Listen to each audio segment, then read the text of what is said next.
I always believed that the people you've known the longest are the ones you can trust the most. That's why what happened with my friend completely caught me off guard and left me questioning whether I ever really knew him at all. I've known Hamza since we were about 12 years old. We met in school when we were both assigned to the same science project. Neither of us had any idea what we were doing, but somehow we managed to build a terrible volcano model that barely worked. The teacher still gave us a decent grade because we clearly tried. After that we just stayed friends. Over the years we went through everything together. Same classes, same friend group, same football matches after school. When we got older and started making our own plans for the future, we still kept in touch almost every week. He was always the one people described as calm and responsible. If someone in the group needed help, Hamza was usually the first to show up. Because of that reputation, nobody ever questioned his decisions. A few months ago he called me one evening sounding unusually nervous. Normally he joked around whenever we talked, but this time his voice sounded serious. He told me he needed a favor but he was a little embarrassed to ask. I told him to just say it because after all these years there was nothing weird about helping each other out. He explained that he had been applying for several jobs and finally got an interview with a company he really wanted to work for. The only problem was that his car had broken down the day before and the repair shop told him it might take several days to fix. The interview was early the next morning across the city and public transportation would take too long. He asked if he could borrow my car just for the day. It honestly didn't seem like a big deal. I mostly work from home and rarely drive during the week anyway. I told him he could take it and just bring it back in the evening. He sounded incredibly relieved and thanked me multiple times. The next morning he picked up the car around 8. We talked for a few minutes outside my house and he kept repeating how important the interview was for his future. I even wished him good luck before he drove away. For most of the day I didn't think about it at all. Around 8 in the evening I realized I hadn't heard anything from him yet. I assumed he was celebrating or maybe having dinner with family if the interview went well. I sent a quick message asking how it went and when he planned to bring the car back. The message was delivered but there was no reply. I waited another hour and sent another text.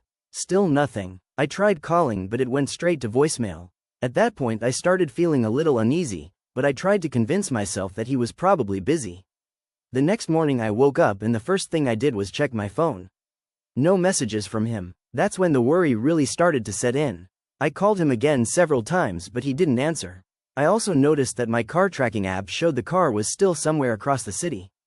Around noon he finally sent a message that just said, "I'll explain everything later. I just need a little more time." That message made my stomach sink. Explain what? I asked him directly if the car was okay but he didn't respond. The rest of the day passed with no updates. By the third day I was genuinely angry. I called him again and this time he finally answered. His voice sounded tense and completely different from his usual confident tone. After a long pause he admitted that he hadn't gone to a job interview at all. The story he told me next honestly sounded so strange that for a moment I thought he was joking. He said that for the past 6 months he had been talking online with someone he met through a gaming community. According to him they had become very close and eventually decided to meet in person. The meeting place was in another city about 2 hours away. He said he didn't want to tell anyone about it yet because he wasn't sure how it would turn out, so he made up the interview story as an excuse to borrow my car. I was already annoyed about the lie, but then he told me the worst part. When he finally met this person, things apparently went terribly wrong. They argued almost immediately about something he refused to explain to me. He said the conversation turned into a huge fight and he left feeling angry and distracted. On the drive back he admitted he wasn't paying enough attention to the road because he was thinking about the argument. That's when he accidentally crashed the car into a metal barrier on the side of the highway.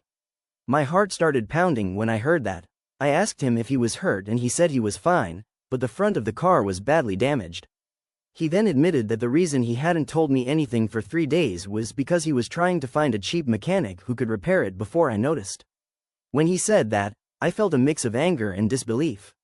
Not only had he lied to me about the reason he borrowed the car, but after crashing it he decided to hide the truth instead of telling me immediately. I asked him where the car was now and he said it was at a small repair shop on the outskirts of the city. The mechanic had told him the repairs might cost far more than he expected. Since that conversation he keeps repeating that he will handle everything and that I shouldn't worry. But every time I ask for updates, the answers are vague. Sometimes he says the mechanic is still checking the damage. Other times he says he's trying to arrange the money. It's been almost a week now and I still haven't even seen the car myself. Part of me wants to believe he will eventually fix the situation because we've been friends for so many years. But another part of me feels like I've already been far too patient. I trusted him with something important and he not only lied about it but also tried to hide the consequences of his mistake.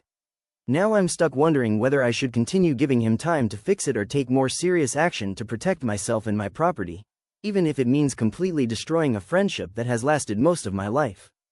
Thanks for watching, subscribe for more videos.